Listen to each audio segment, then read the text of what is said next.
So I'd kind of always had it in the back of my mind that I thought, oh, I could marry people. I think I could do that. But I also I couldn't picture myself doing that job because I had only seen a certain style when we'd gotten, seen friends get married.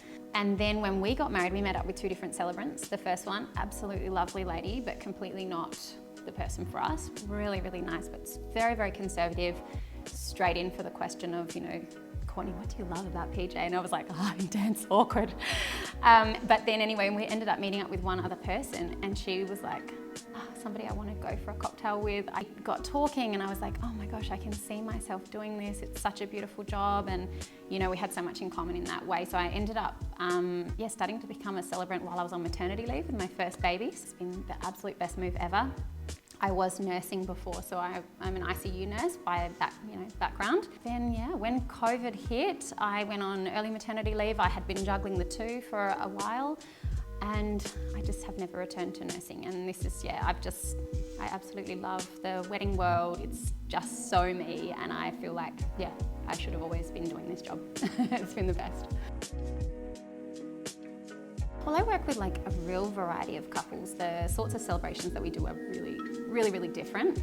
I've done bedside ceremonies, which obviously with my nursing background, that's a comfortable thing for me. I've done bedside ceremonies, I've done barefoot backyard, I've done huge lavish affairs with florals that blow your mind and all these different things. But I think the thing they all have in common is that they're couples that really understand that the story is the important part, is the center of everything. And that's the bit that I really thrive on as well. So I guess that's the thing that I loved in my nursing was, really a human connection side of things. I remember, working a really particularly tough shift in ICU once, and I was looking after this man with a trachea and trying to reassure him because he was getting very panicked about everything that was going on with him. And I'm trying to reassure him, and I remember a very senior nurse saying to me, you don't have time for this, there's so much to be done.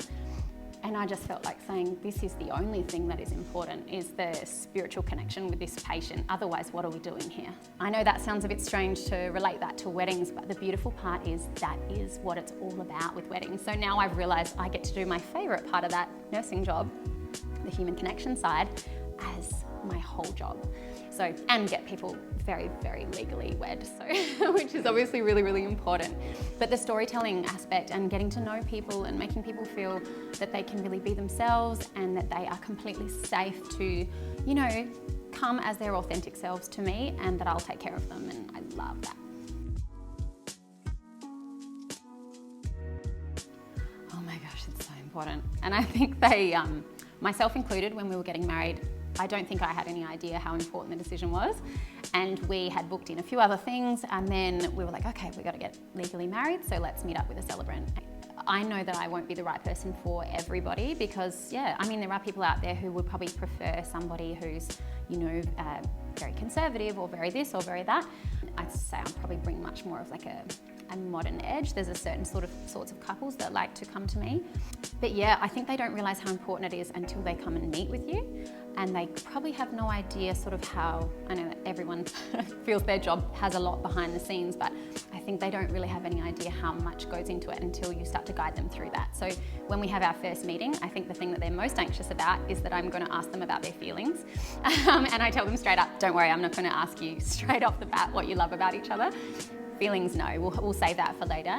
But I just guide them through what goes on, try to get a bit of a gauge of what their vision is, but also let them know really, really quickly that we have this huge freedom. There's only 3 minutes of legal content that has to be in there. The rest of it is really up to us. So I just kind of really give them that ticket straight up to get creative with me. And I say, look, I've married a lot of people. I've got a lot of, I think, really fun ideas. So I'll share those with you and just see if anything, floats your boat.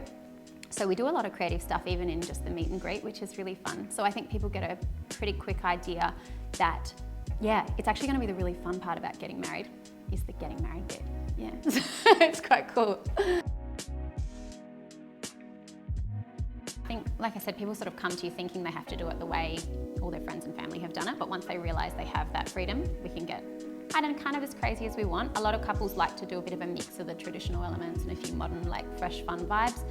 But it is fun seeing what people come up with. I met with a beautiful couple yesterday. They said, we're big foodies, so we're gonna have an oyster shucker. We're gonna have this, we're gonna have that. And I'm like, amazing, amazing. And I just think, I'll probably stay for a glass of bubbles afterwards. I just love that couples get to celebrate exactly who they are and give their friends and family a really good time, whatever that means. Like I said, it could be a barbecue at home, or it could be some really flash spoiling for them.